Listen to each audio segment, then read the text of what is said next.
So we all know healthcare and life sciences is just one of the most dynamic sectors for purposes of investment. And why is that? I mean, it just doesn't stop offering innovation. It doesn't stop changing. Sometimes the change is just going back to the way things were. Sometimes it's moving forward. We have seed investments, we've got billion-dollar buyouts, we've got the hottest IPO market from the past 2 years that only continues. All of this really is great because it does ultimately help to improve quality, improve outcomes, lower the cost of health care, and ultimately expand access. And this is all an opportunity to increase profit also for all the players in the healthcare ecosystem. But where do we currently stand today? That is the dialogue that we're going to have now. To help guide this conversation, it is our first fireside chat, and we're pleased to welcome President and CEO of HHR Strategies and Forbes contributor, Nicole Fisher.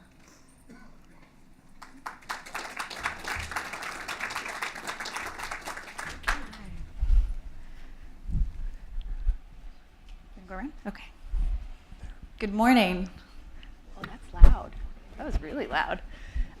So to get started, I'm actually just going to let Jim do a quick introduction on himself, and then we're just going to jump right into questions that are going to give you kind of the scope of the day. Okay. Hello, everybody. I'm Jim Momtazi. I'm a partner at KKR. I run our healthcare investing efforts. I joined the firm in 1996. I have absolutely no scientific credentials whatsoever, but I'm a pretty literate healthcare person after all these years. Pretty literate. So as a leading global investment firm that manages investments across multiple sectors, start off by just telling us what it is that has you most interested in KKR in healthcare and in technology. Okay. And I'm going to do this a little differently because I know the agenda and what's coming, and there's going to be a lot that focuses on the science side of all this. So I'm going to talk about the funding side of it. And this is going to be a bit of a long-winded answer, but I think it'll color a lot of what I talk about as we go. The healthcare has grown at rates higher than the economy for half a century. And it's grown to be 18% of the US economy. It's an unsustainable dynamic for reasons I think everybody appreciates. And there's been a bit of a stealth revolution that's gone on that no one's really paying attention to, which is that has stopped. That 2015, I think, will end up being the 6th year in a row in which it has grown at GDP rates.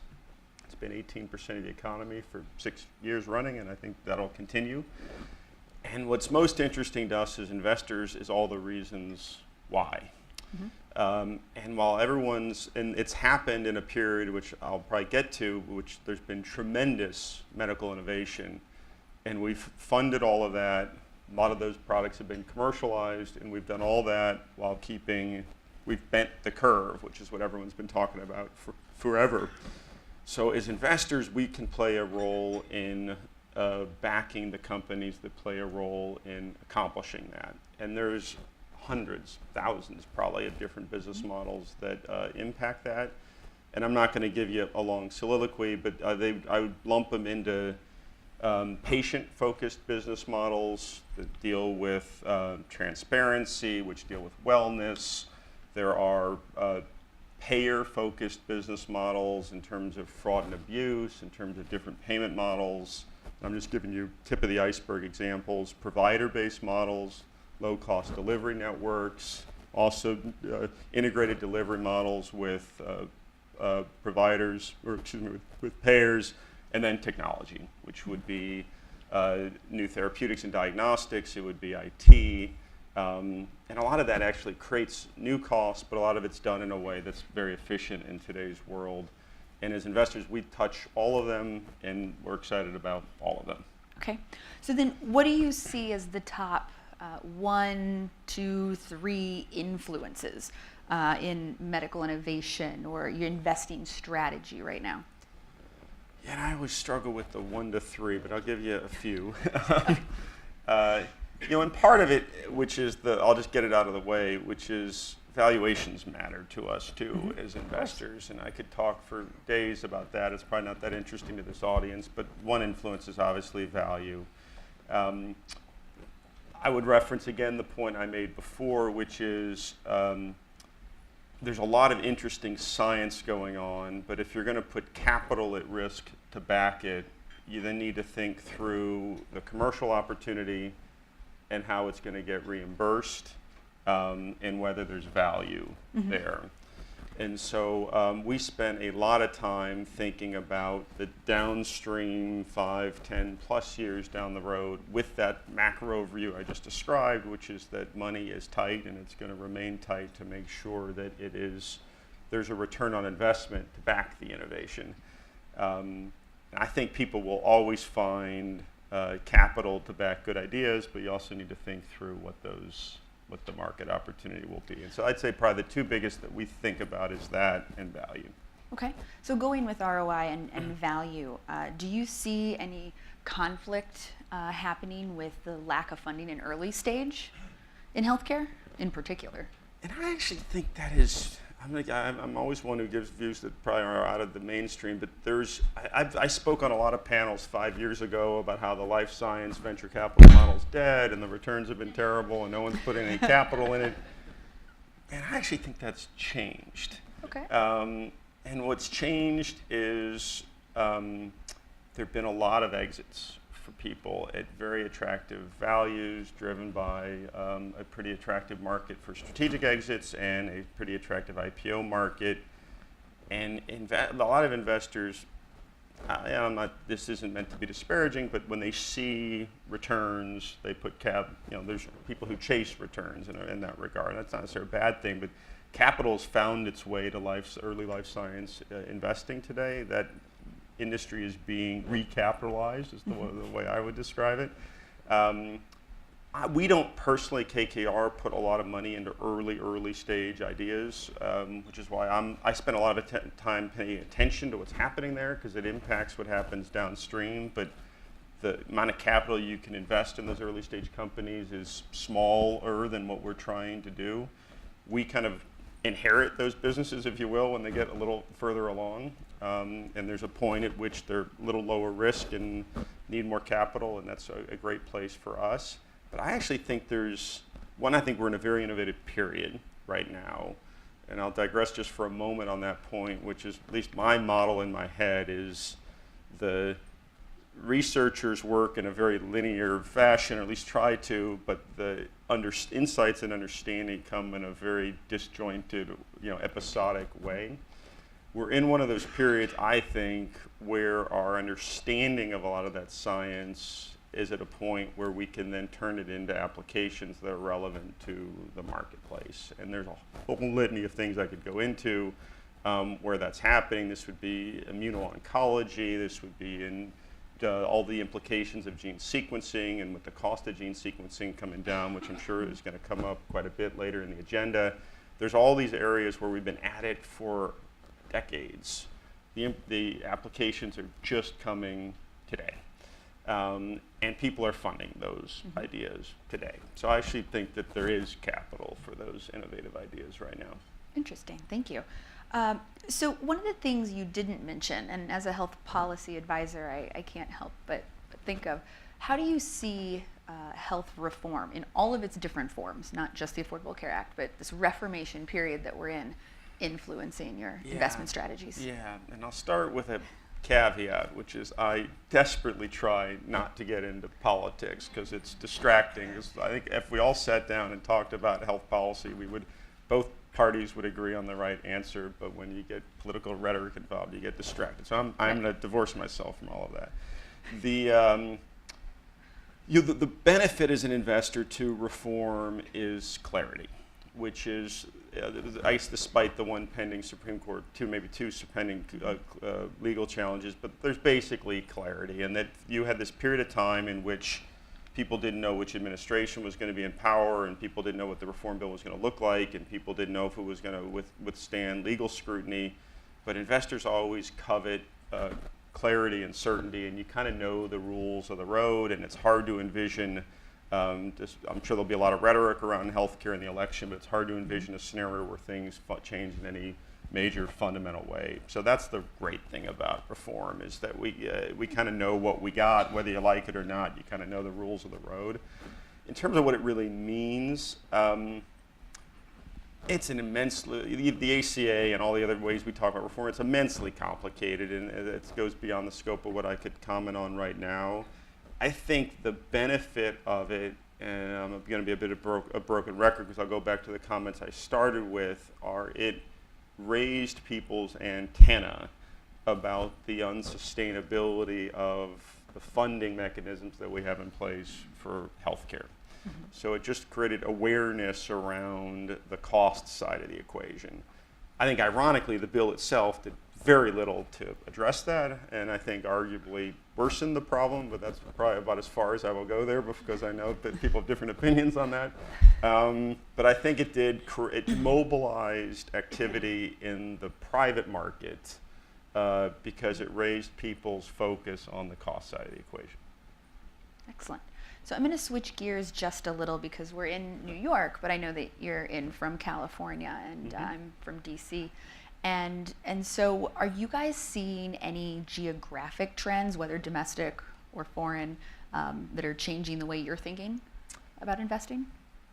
You know, I guess there's two parts. That domestically, healthcare is a very, broad. It's everywhere in the U.S. I mean, there's little pockets, but I used the word earlier today that I'm nomadic, and that's the function of just healthcare so diffused across the U.S. And I don't think there's anything changing there. The international part's probably a more interesting piece of that, and there's a couple storylines, which would be nearly all of the healthcare in the world is consumed by 10% of the population, and there's a very interesting story around the other 90. Per capita spending in that other 90 is de minimis, and it's not going to stay de minimis forever, and there's a huge opportunity there, both for humanitarian and economic reasons. There's a great opportunity there. There's a different point I can also make that relates to us as investors, and we do play a role trying to, as investors, because those are big market opportunities. I personally get the opportunity to see all those different models of healthcare delivery around the world as part of what I do. And you learn a ton about what works well and what doesn't. It unfortunately makes you pretty critical of the U.S. model, and I'm very critical of just about every model, but you kind of pick little bits here and little bits there that work well. And sometimes you need to see a counterpoint to understand things better. And so having been on the ground evaluating healthcare opportunities in pretty much every major economy around the world, I think you learn a lot about what the optimal delivery models are. And what do you think those are? Oh, God, I knew you'd ask You me saw that. coming. Yeah, so these things, I struggle with that one because this could be, again, a long discussion. But the U.S. I'll start with I'll start with the problem statement. The answer is harder, but the U.S. model is just wonderfully effective at a limited number of things. It is just the absolute poster child for medical innovation, which is probably why we're all here in this room right now. And if that's what you're trying to optimize, we have set up nearly perfect system for it. It's great for dealing with really acute episodes. If you had a serious oncology case, there's nowhere in the world you'd rather be than in the U.S. It is not well designed for day-to-day preventive medicine. And that just has to do with the way in which the U.S. healthcare system has evolved. It's a quirk of fate how it's set up in terms of health benefits are applied. It had to do with price controls that were set up in World War II, effectively, why we have a employer-driven healthcare model with insurance, which sets up all sorts of bizarre dynamics in terms of coverage and portability.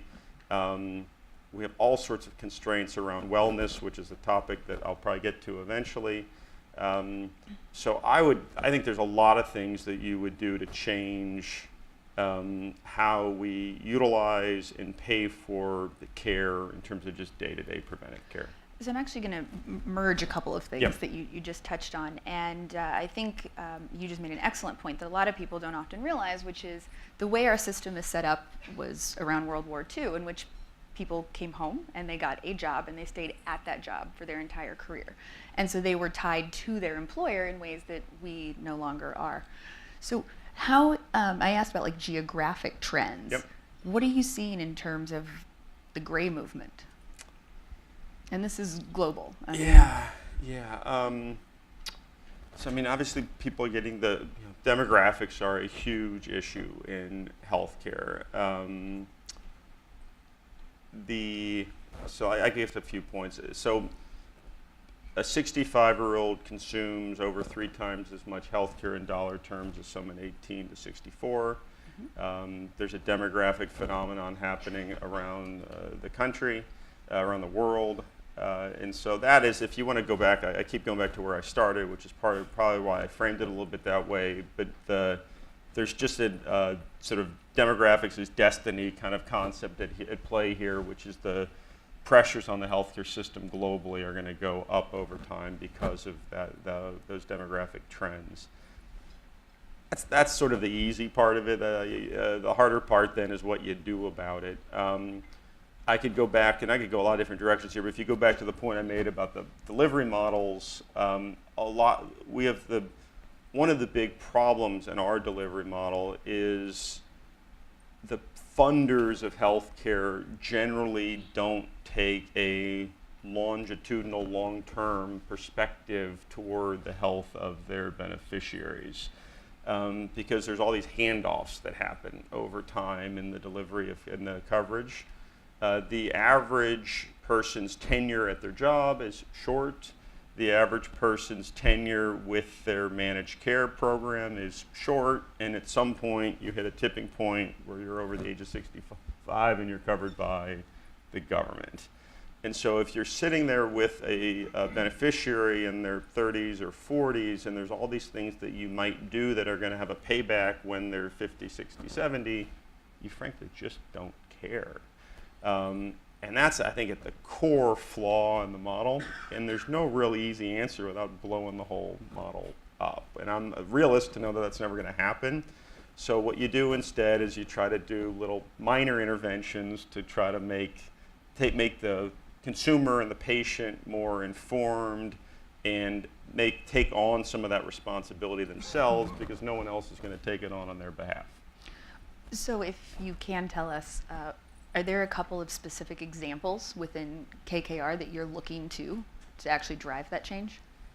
Yeah, and you'll notice I'm incredibly evasive when it gets to specifics, because as an investor, I never want to kind of let the cat out of the bag, because for obvious reasons. So I'd like to talk in generalities, but you'll probably box me into a corner eventually. I'll digress for a moment, which is, and this takes the other side of the equation, which is at KKR. I mean, one, we're deploying capital to back companies in healthcare to help them grow and innovate. The other side of it is that we own a large number of companies. Between all of the companies we're invested in, we have just at the cusp of 1 million employees. And the healthcare benefits provided to those employees, one, it's a very important cost to our companies, and it's a retention tool, and you obviously just care at the corporate level about your employee base. So, and this will connect the dots between KKR and the AHA. We have a partnership with them around wellness.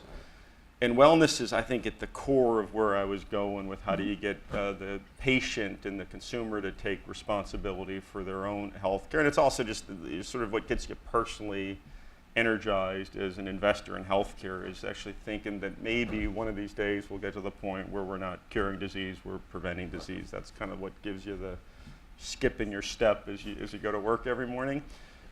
What that partnership is designed to do is use those 1 million employees as a laboratory to experiment with innovative models around wellness and bring academic rigor to it to really try to learn over time what models work.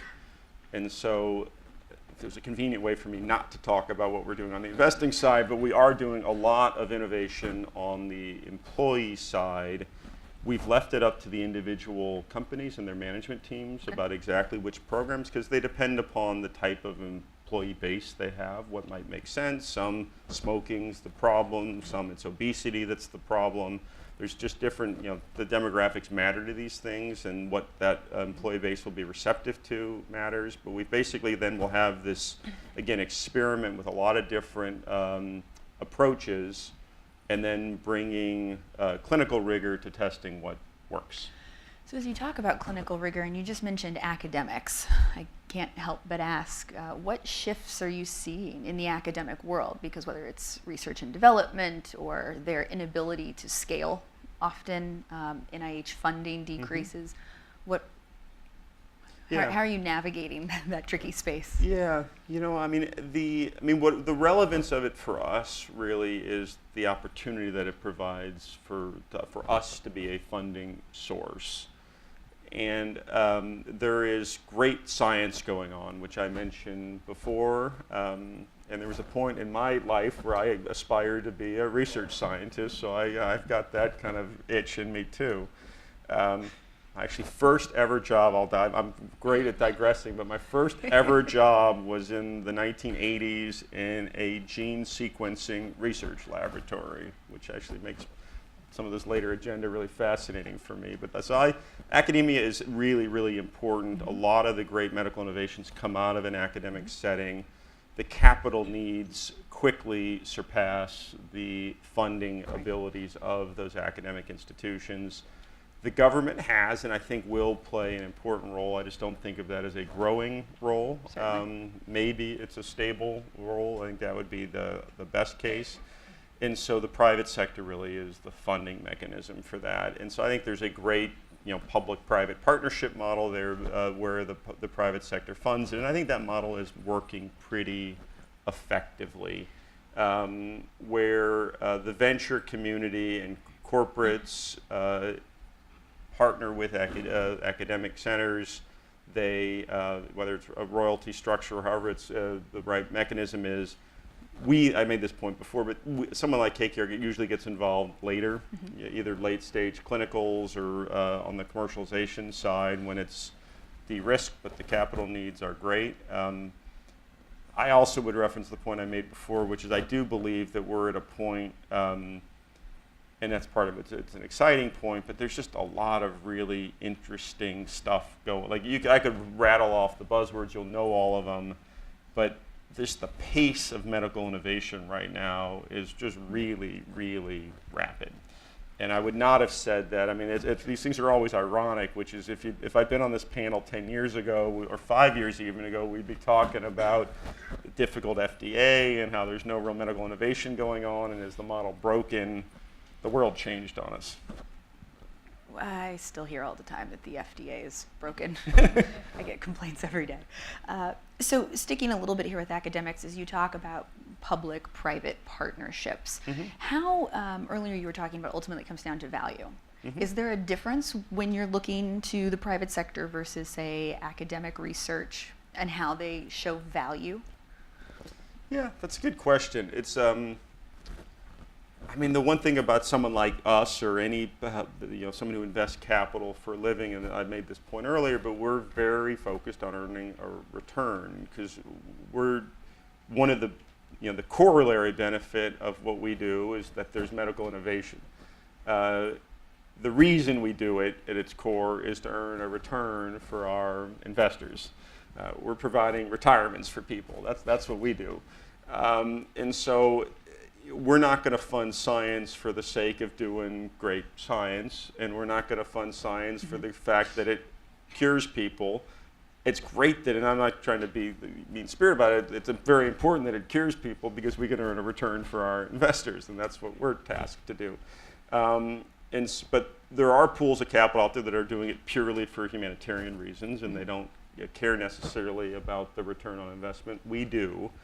I'm a deep, deep believer that those 2 points aren't in conflict. And that's, I think, where they intersect, which is you can bring a financial discipline to it, which we do, and do all the right things for patients. And I think, and that's a very complex topic, and people bring different morality to all that. But that's our view. And much of the great medical innovation that's happened has been funded by the private sector, and they do it because there's a financial reward associated with it. But the corollary to that is patients are better off as well. So speaking of patients being better off, we're all here because of the Heart Association. Yep. So do you want to talk just a minute about the partnership that you have with the Heart Association? Yeah, and I mentioned it before. I'll just embellish on it a bit. This started, and I'll back up and kind of tell the storyline, which is one of the things that's really important to KKR, and we call them ESG efforts, environmental, social, and governance matters. And it's very important to us, and it's very important to our investors that not only do we invest capital in a return, but we do it in the right way. And that's, I think, the point I made before, that I don't think these issues are in conflict at all. One of the areas, and it started out really focused on environmental issues. The most recent manifestation of that has been on the wellness front. And the wellness front, again, it's of great personal interest to me. It's of great interest to our firm and to all of our companies. And it has to do, there's what could be more exciting than making your employees healthier. And then there's all the downstream economic benefits that come from that, which is you can lower insurance premiums, because you're going to lower insurance claims, you have less absenteeism in the workforce, you've got better retention and morale among your employee base. There's all these other economic benefits that come from it. And we're financially oriented enough that we document all of that. And we're highly confident that that's the case. And I don't think our management teams would do it if we couldn't prove that to them. What we needed then is more scientific rigor around it, because there are the believers in that and who are willing to take the leap of faith that it works, and the kind of the pioneers, and the pioneers have been at this for 10 plus years. To get a broad-based group of people to do this, you need basically the evidence. And so we wanted to partner with someone who we could work effectively with, and what we provided was this laboratory, and what the AHA provided is the clinical rigor that we needed so that people could trust the results. I'm sitting at the edge of my seat waiting for those results because I'm really hoping it works, but that's really what we're trying to accomplish, is come up with a template that then can be used more broadly to show how to approach wellness. Great. So we've only got a couple of minutes left, and so I want to ask a big, broad question. Okay. But as the health investing expert, to set off the day, what are you most excited about for the future? Not 2015, say 2025. And I finally will get to the science side of it, because I've conveniently avoided it for 27 minutes now. And I teased you a little bit with it, with at least my personal history, my first ever job. I think the big revolution is going to be having a understanding the genetics of disease, both from a diagnosis and therapeutic basis. And it's going to be a total game changer over time. There are people in this room who know vastly more about that topic, so I'm not going to go into great depth about it. That's my personal belief as an investor. For someone like KKR, knowing our own limitations, that we've earned great returns over a long period of time in healthcare, but we're not scientists. We're business people. We've been sort of a student of that industry for a long time, knowing that we wouldn't get there overnight. I've been following it for a long time, and the cost has gotten to a point where you can make it work economically, and I've been a broken record about the economics of these things.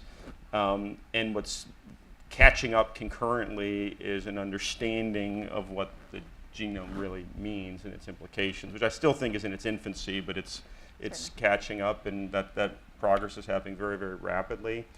So that's what gets me most excited.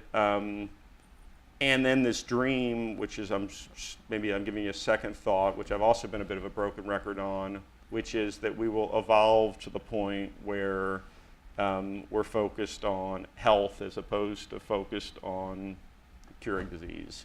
And that, that's, I think, that's beyond 2025, but that, you can't be a self-respecting healthcare investor and not have that part of what you think about.